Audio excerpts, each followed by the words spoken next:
അങ്ങനെ so very good morning guys. സമയം രാവിലെ 7:51. നമ്മളപ്പോൾ നേരെ അനിയത്തെ ട്യൂഷന് കൊണ്ടാകണം, അതായിട്ട് അമ്മയെ സ്കൂളിൽ കൊണ്ടാകണം. സോ കാഴ്ചകൾ കാണിച്ചു തരാം. ഇപ്പോൾ 7:51.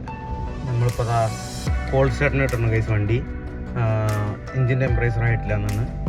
സോ അപ്പോൾ നമുക്കെന്നാ വണ്ടി ഇറക്കിടാം. ഗേറ്റ് തുറന്നിട്ട് ഇറക്കിടാം ഗൈസ്. സമയം 8:18. വീട്ടിലെത്തി ഗായ്സ്. വീട്ടിലെത്തിയപ്പോൾ കുറച്ച് തരാം, കാഴ്ചകൾ കാണിച്ചു തരാം. ഇവിടെ വെച്ചിട്ട് 8.7 കിലോമീറ്റർ ഓടി.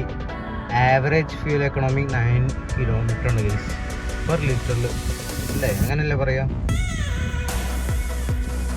സമയം 4:12.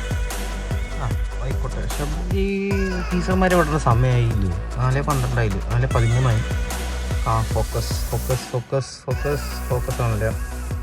യെസ്, 4:13 ഇതുവരെ ടീച്ചർമാരെ വിട്ടിട്ടില്ല. അപ്പോൾ ഇവിടെ ഉണ്ടാവും എന്തായാലും കൈ ഇങ്ങനെ ഇന്ന് കുറേ ദിവസം മഴ കഴിഞ്ഞ് കുറേ ദിവസത്തിന് ശേഷം മനസ്സിലായല്ലോ, അത് മതി. കുറച്ച് ദിവസത്തിന് ശേഷമാണ് വെയിൽ വന്നിട്ടുണ്ട് ഗൈസ്. അപ്പോൾ കുറച്ചായിട്ട് വരാം. 4:18 ഇതുവരെ വന്നിട്ടില്ല ഗൈസ്. എന്ത് പറ്റിയാവോ? 4:15 എത്തേണ്ടതാണ്. 4:18 ഇവിടെ ശബരിയുടെ അവിടെ തന്നെ നിൽക്കണം. 4:18 ഇതുവരെ വന്നിട്ടില്ല. വെയിറ്റ് ചെയ്യാം.